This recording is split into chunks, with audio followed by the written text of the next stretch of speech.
Baseball thrown out of play. So on overthrows, let's start with how it's going to be called or who can call it on the field. With an overthrow, either umpire can call it and award bases. Depending on the situation, there will be times where it makes more sense for the plate guy to take over and other times where it makes more sense for the base guy. On a routine ground ball with nobody on base and the throw from the infielder goes out of play, it'll make sense for the plate umpire to veer off from the line where he was coming down, take a look and see if the ball did in fact go out of play into the dugout, etc., and make a call. And then that plate umpire will award the bases. Time, you, second base. If there are runners on base and there's a possibility that a runner would come home, either on the initial batted ball or on the overthrow, an umpire is not going to vacate the home plate area. So in that scenario, there might be a better look by the base umpire to see that the ball did in fact go out of play, and the base umpire can call time and award the bases. When you award bases, make sure you start with the lead runner.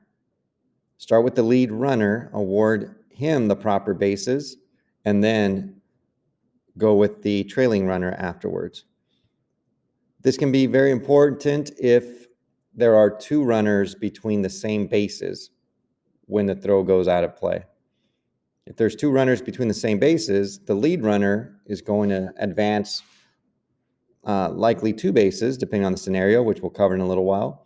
But if you advance the lead runner between two bases, then the trailing runner is going to have to stop after only one base because the second base is already occupied by the lead runner. So this is why you start with the lead runner as a good habit when you are awarding bases.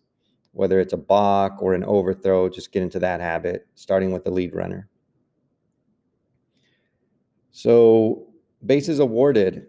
If it is a throw from the mound, then it is only one base. This would be a pickoff that goes out of play or a wild pitch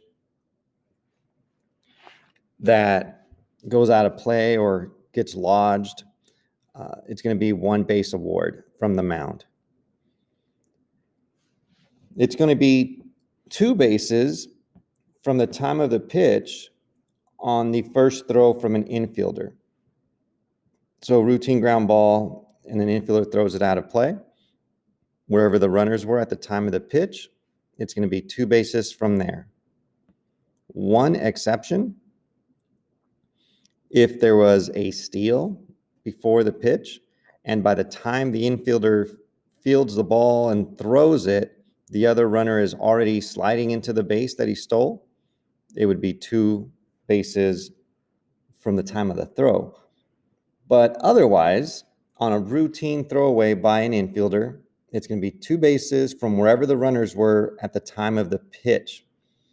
If they were in the process of stealing, but they were halfway, when the throw was made, it's still from the time of the pitch. Whatever base they were at the time of the pitch, two bases.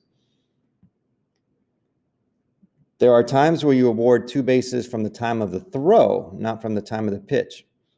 Time of the throw is going to be two bases if it's a throw from the outfielder. Then it's going to be two bases from wherever the runners were at the time he released the throw. And it's going to be two bases from the time of the throw if it's the second play by an infielder.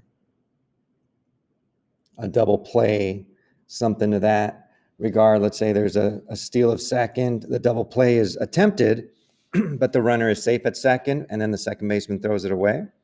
That's going to be two bases from the time of the throw.